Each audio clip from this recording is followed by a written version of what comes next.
In this video, I'll show you how to get more storage on your phone and improve its performance if it's running slow. If you find this guide helpful, don't forget to like the video and subscribe for more tech tips. Let's get started.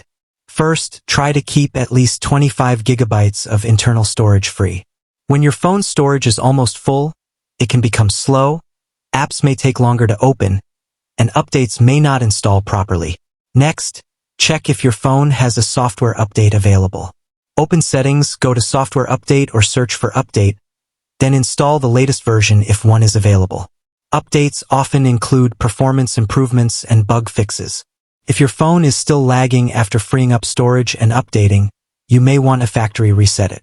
Before doing this, back up your important photos, videos, contacts, and other data, because a factory reset erases everything on the device.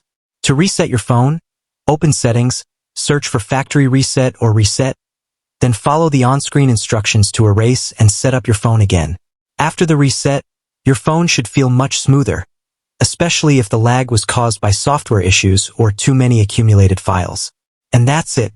If this guide helped you, leave a like and subscribe for more quick and easy phone tips.